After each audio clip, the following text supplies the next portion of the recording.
Gabriel Madinien vers une éthique de la responsabilité et de la relation à autrui à la lumière de la conscience morale. Chez Madinien, le bien n'est pas absolu, mais une réalité dynamique, relationnelle, contextuelle et racinée dans l'expérience humaine concrète. D'autres penseurs de différentes époques et des mêmes époques définissent le bien chaque de sa manière. En cela, nous a poussé à vouloir comprendre la manière dont Madinien conçoit la notion du bien dans la nouvelle perspective et en quoi elle se distingue des anciennes approches pour en évaluer l'impact sur la vie quotidienne des personnes. Ainsi, pour bien mener notre recherche, nous avons fait le choix de la méthode analytico-herméneutique qui nous a aidé à dégager l'essentiel de cette quête en 3 parties. La première partie, la conception madinienne du bien, madinérienne du bien, repose sur une vision non pas universelle ou impérative, mais une réalité vécue et fondée dans la relation à autrui et la reconnaissance de la dignité humaine.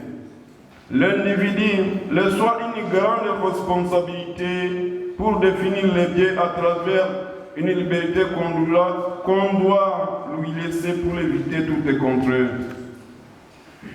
Dans sa façon de concevoir les biens, Madinien pense que ceci n'émane pas d'une force extérieure. Dans sa façon de concevoir les biens, Madinien pense que ceci n'émane pas d'une force extérieure, il n'est pas fait également par peine d'un être plus supérieur à Rome ou l'être absolu. Dans ce cas, le bien ne doit pas être un impératif pour l'homme, il ne doit pas non plus être universel comme dans la morale kantienne. Par ailleurs, ayant une grande responsabilité dans la réalisation du bien, il doit user des facultés comme la raison et la conscience. La conscience est la norme objective de la moralité et la raison est la norme objective de la moralité. Même si le bien est fait individuellement, le social ne doit pas être mis de côté. La pensée de Madinien sur le bien inclut Dieu comme source suprême du bien. Dieu est une lumière pour la réalisation du bien. Il est aussi une source suprême du bien. Dieu est une lumière pour la réalisation du bien. Il est aussi une source suprême du bien. Madinien considère l'homme comme un être naturellement en quête du bien. L'homme doit, dans ses entreprises, rechercher chaque fois les biens et non les mal. Ceci permet à l'homme, qui est aussi près des valeurs morales, à ne pas ignorer. Le bien est la plus grande valeur du christianisme et le fondement de son existence. Dans la deuxième partie, il a été question d'une comparaison entre la notion du bien chez pensées des anciens, les modernes et les contemporains. Plusieurs des pensées des anciens ont défini le bien en se basant à des principes métaphysiques. Leur vision du bien est centrée sur la vertu. Le bien chez eux est plus un principe métaphysique que réel. Les pensées modernes et contemporaines se basent plus sur l'expérience vécue pour déterminer ce qui est bien.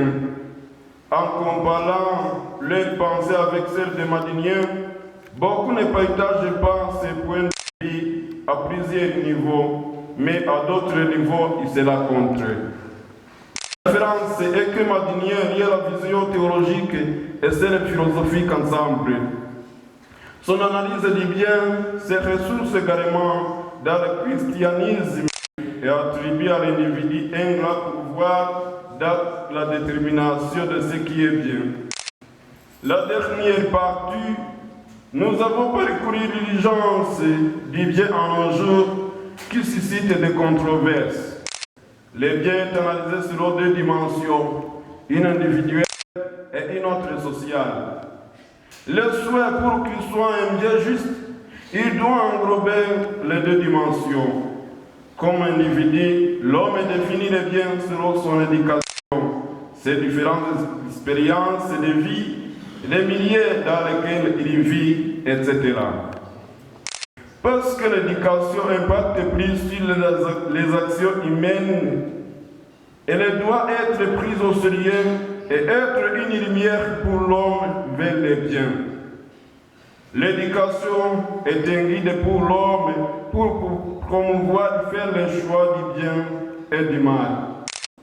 Dans la dimension sociale du bien, il a été indiqué que le bien n'est pas égoïste, mais doit aussi faire allusion à la communauté.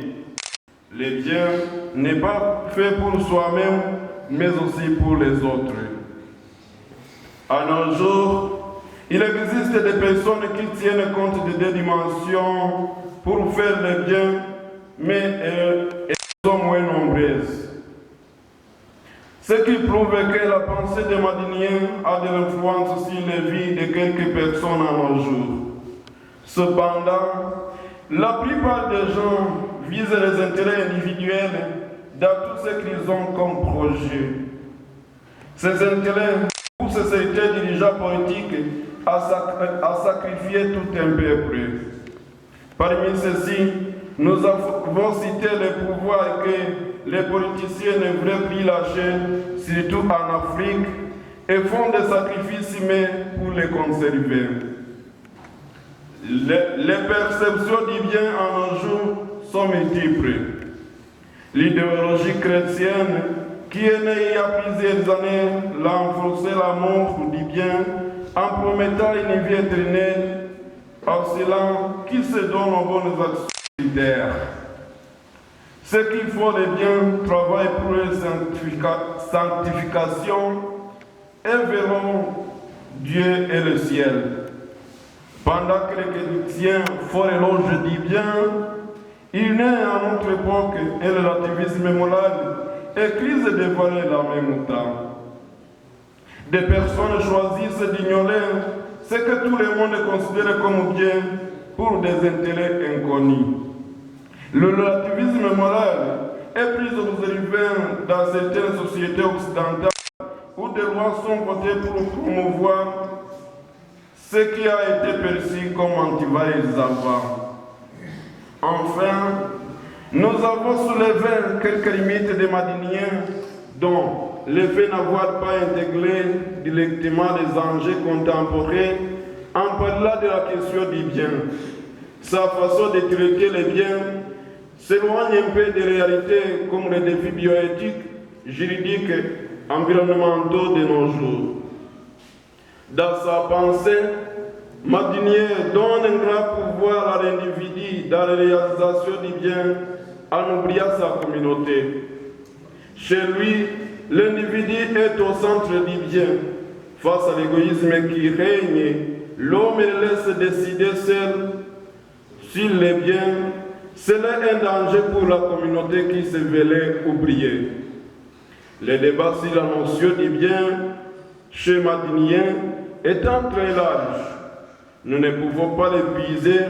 Pour ça, nous accueillons vos apports, vos corrections et autres informations qui n'ont pas été soulevées à cette question et qui nous aideront à nous améliorer dans ce domaine.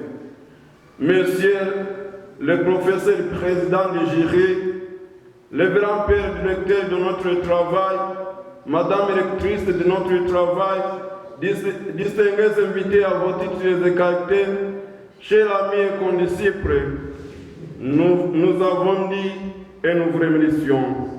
Merci, monsieur Mani.